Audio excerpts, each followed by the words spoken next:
Friends, imagine a time when the world looked nothing like it does today. A time when gigantic glaciers stretched across continents, swallowing entire valleys and mountains under their frozen weight. Oceans were not as high as we see them now. Because much of the water was locked away in ice, the Earth was in the grip of the last ice age, a time of survival, of endless migration, of trial and error. Now imagine you are one of the humans living in this world.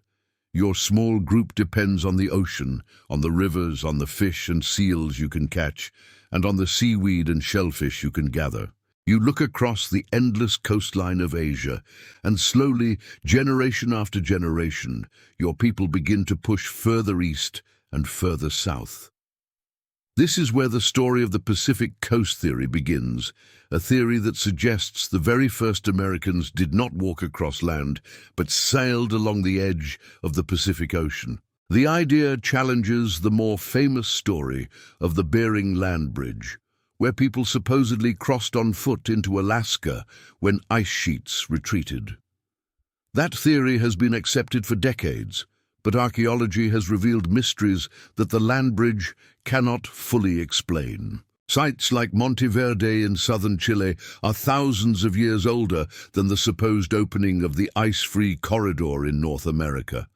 And so, scientists began to consider another possibility, that humans had mastered the oceans much earlier than we once believed. Let us step into this world tens of thousands of years ago. Northern Asia, Siberia, the coasts near Japan and the Russian Far East were populated by small bands of hunter-gatherers. They were no strangers to water. They lived beside rivers, fished in lakes, and hunted along the shores. For them, boats were not a luxury. They were survival tools. Simple dugout canoes carved from tree trunks or rafts stitched together with animal hides and wooden frames gave them access to new fishing grounds. And if you know how to follow a river out to the sea, then sooner or later, curiosity or necessity would push you further beyond the mouth of the river into the vast Pacific itself. Picture the coastline at that time. It was not the same as today. With sea levels more than 100 meters lower, vast stretches of land now buried underwater were once exposed. Wide beaches, rocky cliffs, kelp forests, and shallow bays stretched for thousands of miles. These were rich in life. Fish darting in the shallows, shellfish clinging to rocks, seaweed waving in the currents, seals and sea lions basking on the shore, and seabirds circling overhead. For a migrating people, this was not an obstacle, it was a highway. Archaeologists sometimes call it the kelp highway, because the same kelp forests that still exist today along the Pacific coastlines would have provided abundant food for anyone who knew how to harvest it. So, the Pacific Coast Theory suggests that humans followed this natural highway. They did not need to march across frozen tundra or climb over mountains of ice. Instead, they hugged the coastline, moving slowly, always within reach of food and fresh water. A small group might travel only a few dozen kilometers in a lifetime, but their children and their children's children continued the journey. Over centuries and millennia, this movement could carry people all the way from Asia into Alaska, and from Alaska down through Canada, the United States, Mexico, and eventually to South America. Now imagine a family within this migration. A man skilled in carving wood into paddles, a woman with the knowledge of which shellfish are safe to eat, children learning to balance in the rocking waves, laughing when the spray of the ocean hits their faces. They camp on beaches, build fires from driftwood, dry fish in the sun, and stitch animal skins into cloaks to shield against the cold. At night, they look at the stars reflected on the water, the same stars their ancestors watched on the other side of the ocean. They may not have known they were part of a great migration, but step by step, paddle by paddle, they were writing the first chapter of human history in the Americas. Scientific evidence gives weight to this story. At Monteverde in Chile, remains of wooden structures, stone tools, and even remnants of food were discovered, dating back about 14,000 years. Some researchers argue the site could be even older. If people were already in Chile at that time, they must have entered the Americas long before, because it would have taken centuries for migration to reach that far south. The land bridge theory simply doesn't allow enough time, but the Pacific coast theory does. With steady movement along the coast, people could have reached South America much earlier than we once thought possible. Other evidence comes from DNA. Genetic studies of Native American populations show strong connections to groups from Northeast Asia. This supports the idea that the ancestors of Native Americans crossed over from that region. But more interestingly, the diversity in the genetic markers suggests multiple waves of migration, not just a single crossing. Some of these waves may have followed the coast, spreading quickly into different regions. The tools found at many coastal sites also hint at a seafaring culture. Fish hooks, net weights, harpoons, and other instruments show that these early people were not simply land hunters who happened to stumble onto the sea. They were marine specialists, people whose survival depended on reading tides, catching fish, and navigating the waters. If they could do this in Asia, why would they stop when faced with the Pacific coastline stretching into the unknown? Of course, the greatest challenge in proving this theory is that most of the evidence lies hidden. When the Ice Age ended, glaciers melted and sea levels rose, drowning the ancient shorelines under hundreds of feet of water. Any campsites, boats, or villages that once existed along those coasts are now deep beneath the ocean, inaccessible to archaeologists. What remains are only fragments, scattered clues on higher ground, or preserved in caves. Yet even these fragments tell us a story of people who lived in harmony with the sea. Critics of the Pacific coast theory argue that the journey would have been too dangerous. They say that early humans lacked the technology to make such long voyages. But history itself contradicts this doubt. Humans reached Australia over 40,000 years ago, a journey that required open sea crossings far longer than the coastal trips along the Pacific. If our ancestors could reach islands separated by hundreds of kilometers of ocean, then surely they could travel along coastlines where land was always in sight. Think again about the courage it would have taken. The Pacific is vast, cold, and unpredictable. Storms can rise without warning, waves can smash fragile boats, and hunger or thirst can break the strongest spirits. Yet humans are resilient. They have always found ways to adapt.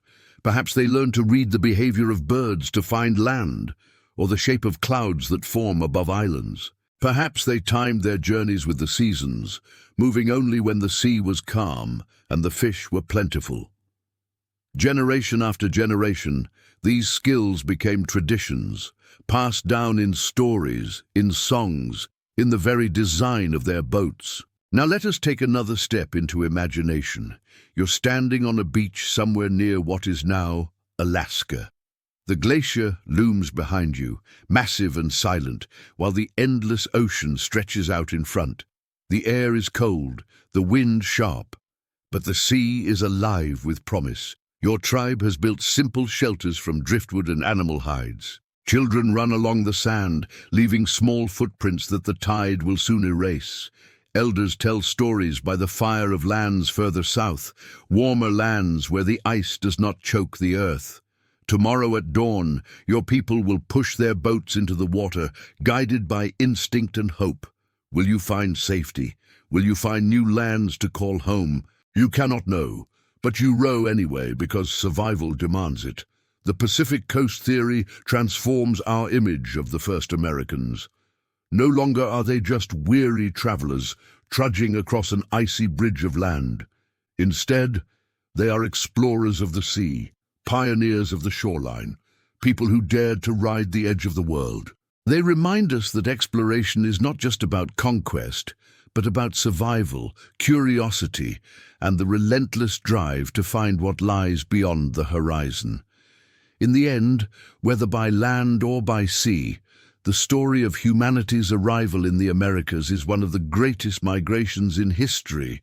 But if the Pacific Coast theory is correct, then we must recognize the courage of those who braved the Pacific. They were the first sailors of the New World, the original coastal navigators whose legacy still whispers in the waves of the ocean and in the DNA of millions of people across the Americas today. And perhaps when we look at the ocean now, endless and vast, we should remember that it is not a barrier but a bridge. For our ancestors, the Pacific was not something to fear, but something to follow. And in following it, they discovered an entire world. For thousands of years after those first daring migrations, the people of the New World lived completely cut off from the Old World. The icy bridge that once connected Asia to America vanished with the melting glaciers. And for countless generations, the two sides of humanity became strangers to each other. For the people of the Americas, their world was the only world. And for Europeans too, the lands across the ocean simply did not exist in their imagination. But centuries later, that silence was broken. A man named Christopher Columbus set sail, and the encounter between the Old World and the New changed history forever. If you want, I can create for you a detailed series on the history of America itself, exploring how Columbus arrived, how the wars between the Native Americans and Europeans unfolded, and whether Columbus should truly be remembered as a hero or as a villain. You can also share your thoughts in the comment section below. Do you see Columbus as a brave explorer or as a symbol of destruction for the native people? Friends, when we think about the story of the very first humans in the Americas, most of us imagine a crossing from Asia. We imagine brave people walking across icy bridges of land or paddling along the Pacific coast. But there exists another idea, one that is far more controversial and far more mysterious. It suggests that the first Americans may not have come from Asia at all, but from Europe. This is the Solutrean hypothesis, a theory that takes us back to the Ice Age across the Atlantic Ocean, to a people who left behind some of the most beautiful and sophisticated stone tools in the ancient world. Could it be possible that thousands of years before Columbus, before the Vikings, before anyone we can name, the very first Europeans set foot on American soil? The Solutrean people lived in what is now France and Spain nearly 20,000 years ago, during the peak of the last ice age. They were hunters, artists, and innovators. They created stone blades so finely made, so delicately shaped, that even today archaeologists admire them as works of art. Their culture was rich with cave paintings, carvings, and evidence of complex survival strategies. But their world was also one of unimaginable hardship. Glaciers pushed south across Europe, herds of animals migrated in desperate search of food, and survival demanded constant adaptation. The Atlantic Ocean at that time was not as wide as it is today, because sea levels were lower and ice sheets covered much of the north. Massive chunks of ice floated in the ocean, creating a frozen bridge of sorts, dotted with islands of ice that could, in theory, be used as resting points for long journeys. The Solutrean hypothesis proposes that these people, skilled in hunting and survival, may have ventured out onto the Atlantic, following the edge of the ice. They could have used primitive boats, perhaps similar to skin-covered kayaks or simple rafts of wood and bone. With these, they may have followed the icy corridor westward, chasing seals, fish, and seabirds until they eventually reached the shores of North America. This would mean that some of the earliest inhabitants of America were not from Asia, but from Europe. Why would scientists even consider such a bold and radical idea? The answer lies in the tools. Archaeologists discovered that the stone tools made by the Solutrean people of Europe looked strikingly similar to tools found thousands of years later in eastern North America, particularly in sites associated with the Clovis culture. The Clovis people, who lived around 13,000 years ago, are famous for their distinct spear points, fluted blades with sharp edges, carefully crafted for hunting. The resemblance between Solutrean tools and Clovis tools raised eyebrows. Could there be a connection? Could the technology have crossed the ocean along with the people who made it? This is where the story becomes both fascinating and controversial. Some researchers argue that the similarity is no coincidence. They believe the Solutreans were the ancestors of the Clovis people, or at least that their knowledge influenced them. They imagine small groups of Solutrean hunters setting out from Europe, navigating along the edge of the frozen Atlantic, living off marine resources, and slowly making their way westward. Perhaps they landed on the eastern coast of what is now Canada, or even further south along the American seaboard. From there, their descendants spread across the continent, carrying with them the skills and traditions of their ancestors. But this theory is not just about tools, it is about survival strategies. The Solutreans were masters of hunting in icy, harsh conditions. They knew how to exploit the resources of a frozen world. They could hunt seals, catch fish beneath the ice, and use animal hides for warmth and shelter. These are exactly the skills one would need to survive a journey across the Ice Age Atlantic. In a way, the frozen ocean may not have been a barrier to them, but a pathway, a frozen highway lined with food sources that they already knew how to use. Imagine the journey. Small boats sliding between towering walls of ice, paddlers wrapped in furs, eyes scanning the horizon for seabirds that mark the presence of land. They stop on ice floes to rest, to light small fires with driftwood and bone, to share dried meat. Nights are long and cold, but the stars are familiar, guiding them westward. The ocean, dangerous and vast, becomes their road, and the promise of new lands drives them forward. They do not know what lies beyond, but desperation and curiosity push them onward. For them, survival meant risk, and risk meant discovery. Now, let us return to the evidence. Archaeologists studying the eastern seaboard of North America have found stone tools that in their design seem closer to Solutrean technology than to Asian traditions. They have also found sites that date earlier than the supposed migration through the land bridge. One of the most controversial discoveries was made in Chesapeake Bay, where stone tools and even ancient DNA suggest the possibility of a European link. Though heavily debated, these findings gave fuel to the idea that perhaps the Solutreans crossed the ocean long before anyone thought possible. But as with any bold theory, there are critics. Many scientists argue that the similarity in tools is coincidental, that cultures separated by thousands of years and miles can independently develop similar techniques. They point out that no direct genetic link has yet been proven between the Solutreans of Europe and the Clovis people of America. Furthermore, building boats strong enough to cross even part of the Atlantic would have been an extraordinary challenge for Ice Age humans. The dangers of storms, freezing temperatures, and starvation would have been immense.